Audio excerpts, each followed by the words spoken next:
All right, folks, time for our Crime Time segment. We take a look at some stories from around the nation, then get some insight and perspective from our experts who we bring in each and every night. Joining us tonight for Crime Time, retired director of the San Diego PD Crime Lab, Jennifer Shen. Jennifer has 30 years of experience with law enforcement as a forensic scientist. She's an expert in police procedure regarding forensic evidence collection, preservation, processing, and storage. And she spent 15 years working on active crime scenes. Also with us, Vince Champion. Vince is a retired police officer and police union representative.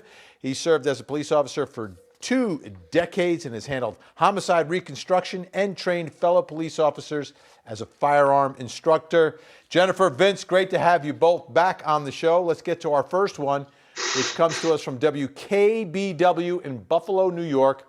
The NAACP calling for an investigation into an arrest.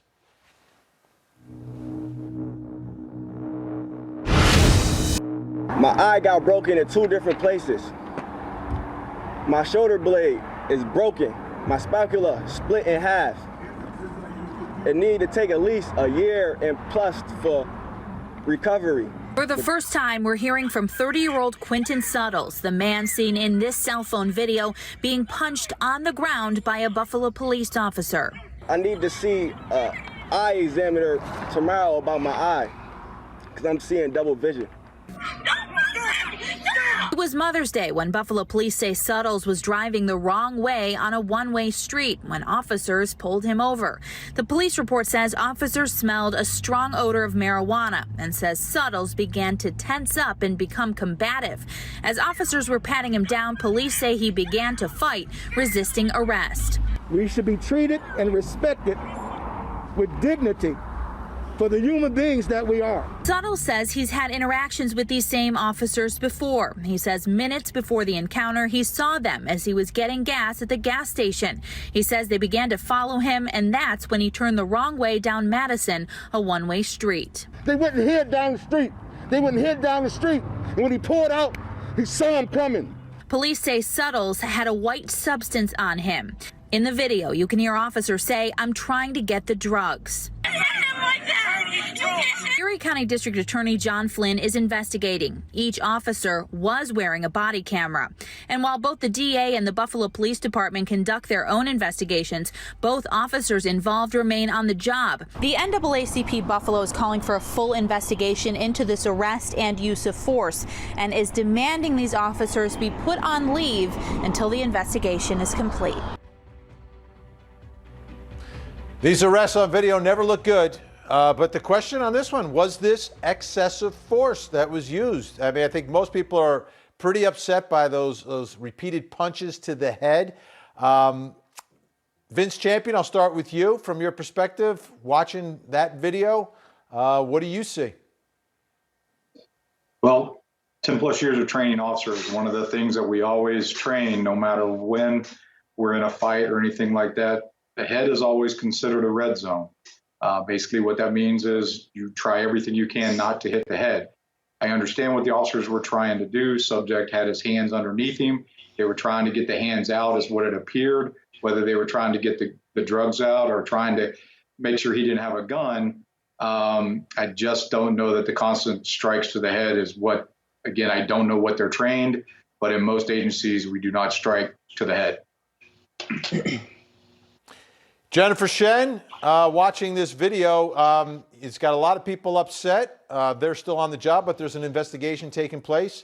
Your thoughts?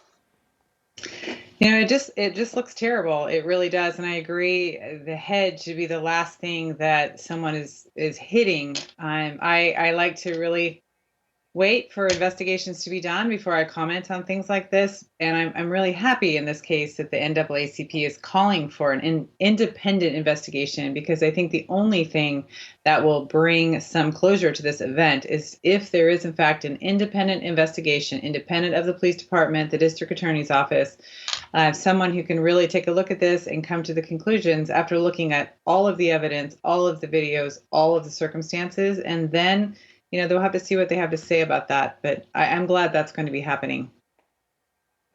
Yeah, and we heard in the piece, there are body cam videos of that, so they could be crucial to that investigation. Next story from KNXV in Phoenix, Arizona. A masseur accused of sexually assaulting clients.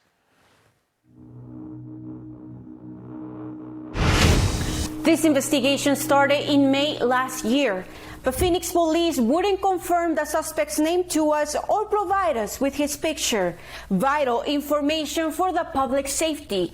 And now the investigation has taken yet another turn. This is Alejandro Castellanos Tovar, an 82-year-old man wanted for sexual assault.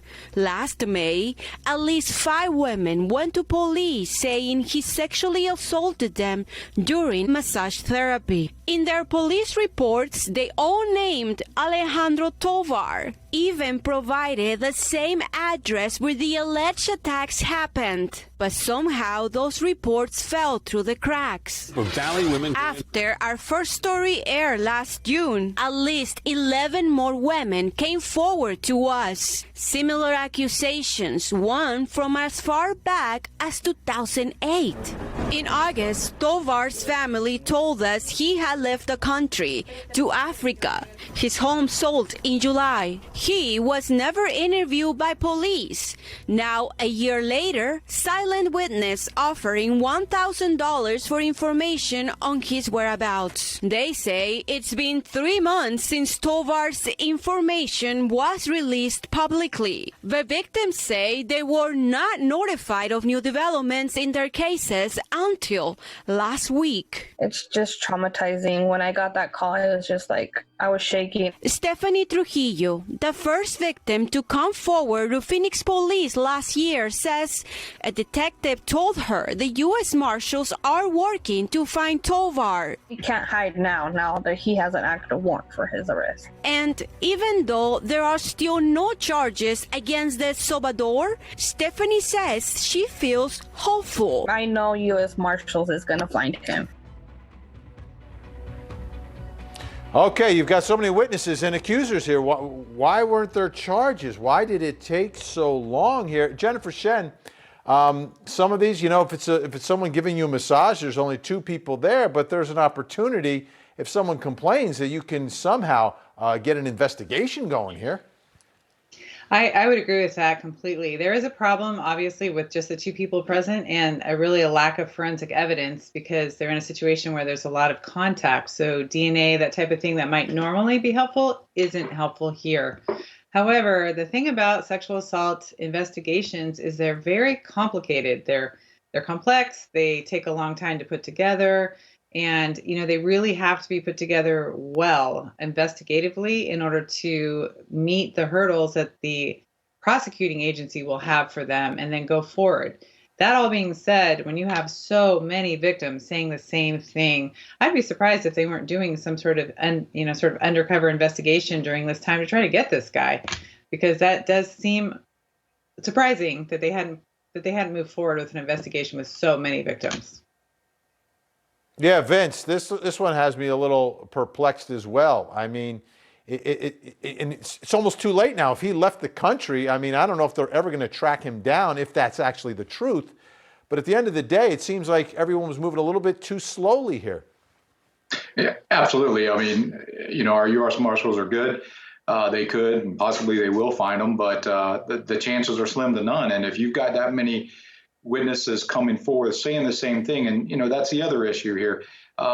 Without all the other evidence that was spoken about earlier, the one thing is you have a consistent story from each and every one of the witnesses that came forward. So I'm not really sure why this didn't go farther through the Phoenix Police Department, or at least if nothing else, that there were some type of charges filed sooner. All right, we're going to continue our Crime Time segment when we come back. We've got someone taking one of those genealogy tests. You take a little swab and you send it in the mail. Well, it led to solving another cold case. We'll talk about that when we come back.